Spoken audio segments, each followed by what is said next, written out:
Cambio de tema, nos metemos en las jubilaciones. El anuncio del presidente Alberto Fernández diciendo que para diciembre, ahora dentro de poquito, va a haber un aumento. No dio cifras, no dio números, pero que va a haber una corrección y que le van a ganar a la inflación. Esto es en principio lo que prometió, Silvi. En realidad todavía no tiene calidad de anuncio, pero viste, lo dijo dentro de una entrevista con colegas, una entrevista periodística. Dijo que hay que hacer una corrección, que son conscientes que eso debe suceder porque ha perdido hasta ahora el ingreso del jubilado con respecto a la inflación. Lo que decís en cuanto al tema de los porcentajes es muy importante porque no ha dicho, no ha anticipado qué porcentaje debería ser. Porque ha habido otros aumentos durante el año, pero evidentemente siempre las jubilaciones quedaron por detrás de la inflación, sobre todo en estos últimos tiempos.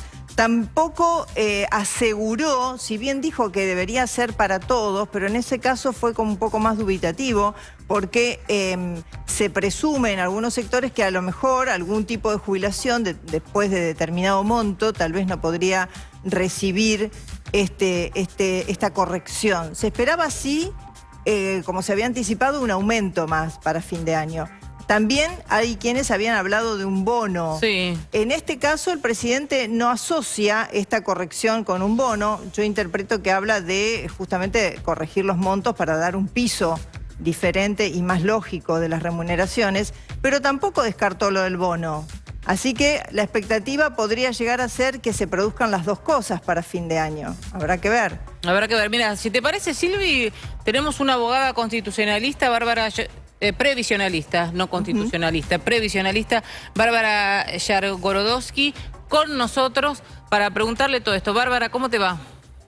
Hola, buen día, buenas tardes, ¿cómo andan? Bien, muy bien. Bueno, a ver, en estas cuestiones donde hay anuncios, ¿no? Hay que esperar después de manera oficial y con publicación en el boletín oficial, tendremos que ver qué porcentajes, porque en realidad, ¿cuánto debajo de la inflación están los jubilados hoy en día? Bueno, depende. Tengamos en cuenta que vienen ya con un arrastre desde hace varios años por debajo de la inflación, con aumentos magros en la legislación anterior, la ley anterior de movilidad, se perdió un 19% y ahora en esta nueva ley, digamos, en la suspensión de la ley, pero en este nuevo año con la pandemia, se sigue perdiendo el poder adquisitivo de la gente, discrecionalmente en el primer pago, en el primer decreto de marzo, donde las mínimas y hasta un determinado monto cobraron por encima de los saberes mayores. Así que difiere los porcentajes en cuanto a los saberes por este aumento diferenciado a principio de año. Ahora, bueno, Bárbara, ¿qué pasa que, bueno, se hacen leyes y se vuelven a reformar? O sea, acá... en este país la verdad lo que nos sucede en muchas cuestiones es que no le damos continuidad a las cosas y no mantenemos ciertas cosas, ¿no? Hay otras que están hace años arraigadas y no las sacamos más, que nos gustaría mucho más poder sacar. Pero se hacen leyes para los jubilados y después pasan los años, cambian gobiernos y dicen no, esto ya no va más, y con distintas razones y un montón de frases porque los perjudicábamos, porque los estaban haciendo perder plata, te dicen que lo nuevo siempre es mejor. Sí, coincido un poco en estos cambios. Coincido en que los cambios son negativos para la gente, para la previsibilidad, para los jubilados, y genera angustia y genera mucha incertidumbre. Lo que creo también es que me parece que realmente hay que analizar la ley jubilatoria, ¿no? El sistema en sí, cómo se recauda, a quién se le otorgan los beneficios, en qué condiciones, porque si no, le damos toda la responsabilidad de querer generar un sistema sustentable a la movilidad. Y ahí empiezan estos cambios donde yo no estoy cuestionando esta fórmula que se está generando, que se está viendo en el Congreso, porque de hecho históricamente fue una fórmula que funcionó. Sí. El tema es esto que vos comentabas, que coincido con vos. No se puede estar cambiando la ley permanentemente cuando hay alguna cuestión que no cierra, ¿sí?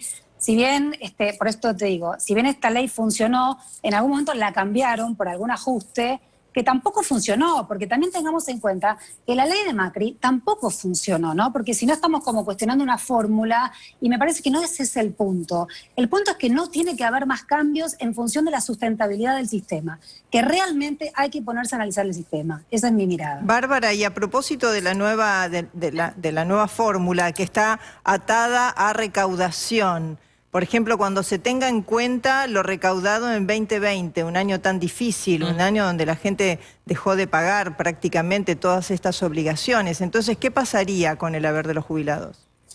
Bueno, lo que sugiere la fórmula es sí, que va a estar atado 50% RIPTE, 50% recaudación derivada del ANSES, con un tope en la recaudación, que es un poco técnico, pero va ligada a estos dos índices, digamos.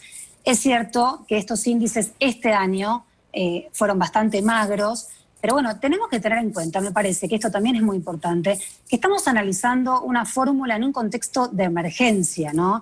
Este año, más allá de la fórmula que sea, es un año donde el país no estuvo reactivo, donde el trabajo lamentablemente disminuyó, donde los aportes disminuyeron. Entonces, no se puede descontextualizar un cambio de fórmula cuando la fórmula en periodos mejores o peores en general funcionó. Entonces también me parece que hay que darle tiempo. Por eso digo que lo que se cuestiona o lo que hay que cuestionar no es la fórmula en sí, sino quizás el momento en que se introduce con esta pérdida en estos años de la gente, donde la gente ya está cansada de perder plata y que siempre sea el jubilado el que se le ajuste.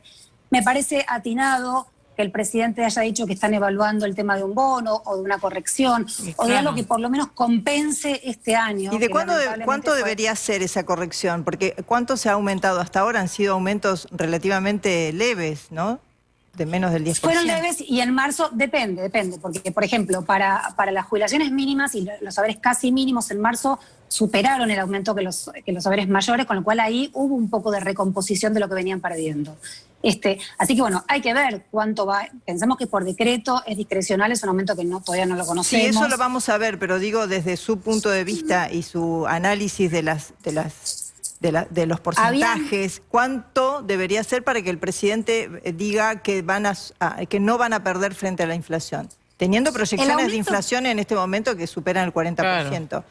Bueno, el presidente dice que va a ser por encima de la inflación, ¿no? Sí. Esto lo anunció. Dice que está atento a esto, que él observa esto y que quiere garantizar esto, que fue una promesa de gobierno. Por otro lado, si se diera el aumento que está, digamos, vigente en la ley suspendida hoy, sería alrededor de un 4,8%. Así que hay que ver cuánto da. Yo escuché versiones, todo esto todavía no se sabe en concreto, pero que va a ser por encima de eso, alrededor de un 6 o un 7%. Yo creo que estaría correcto. Por este año tan complejo que estamos viviendo y porque sería más... Pero de esa forma no empataría, ni siquiera empataría la inflación anual.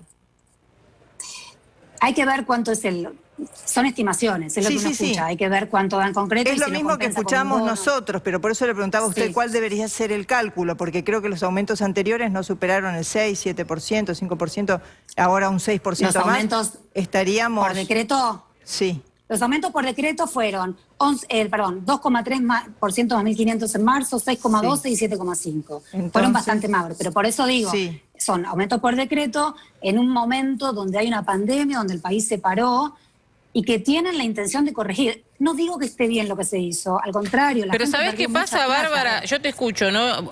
Y digo lo siguiente. Leo. Sí. La canasta básica de un jubilado es de 49.614 pesos. Canasta básica de jubilado estoy hablando, ¿eh? Un jubilado, lo que necesita un jubilado persona para comer, vivir, medicamentos, alquiler y demás. 49.600. ¿Cuánto es el promedio de una jubilación en la Argentina? ¿Cómo? ¿Cuánto es el promedio de una jubilación en Argentina? En la mínima 18.129 pesos y lo cobran muchos millones de personas. 2,5 millones más. Entonces es muy difícil desde ahí con esos números. Yo entiendo que también, y corregime si me equivoco, cada 4 jubilados, 1 es el que aporta. También acá hay una desigualdad que no todo el mundo se ha hecho aporte. Entonces, si cada 4 jubilaciones, 1 solo es el que aportó, después tenés que repartir entre otros 3 que no repartieron. Hay un desfasaje, esperame un minuto, Bárbara, para que también se entienda el concepto de donde quiero ir. Hay un desfasaje en este país enorme, donde también se ha fomentado mucho con lo que pasa, se paga tanto impuesto que no todo el mundo está en blanco. Entonces después estas situaciones se vienen llevando y llevando. Pero no pueden pagar siempre los platos rotos las mismas personas, siempre es el pueblo. Y siempre es el jubilado Coincido. que tiene menos tiempo para... Porque yo no sé vos qué recomendás. Si vos decís, dale, vamos a hacer un juicio. O decís, no, mejor agarrá porque es eterno esto. La verdad que lo primero que comentabas, coincido con vos, y por eso cuando empezamos esta charla, yo lo que sugiero, lo que pienso y lo que pensamos toda la gente que nos ocupamos de esto, y todo el país, creo, ¿no? Es realmente analizar el sistema y no poner toda la carga y toda la presión en la inflación y en la no inflación de la movilidad. Porque la movilidad es una herramienta que lo que tiene que lograr, la finalidad que tiene que tener, es que las jubilaciones se mantengan a lo largo del tiempo y que no pierdan su poder adquisitivo, para la cual tiene que jubilarse bien la gente. La gente no puede vivir con la plata que hoy es un haber mínimo. Y esto es histórico en la Argentina. Entonces, para mí, lo que debe pasar en el sistema es analizar las fuentes, cómo se financia, cómo se sustenta, cómo se logra justamente que la gente aporte, que no haya trabajo en negro.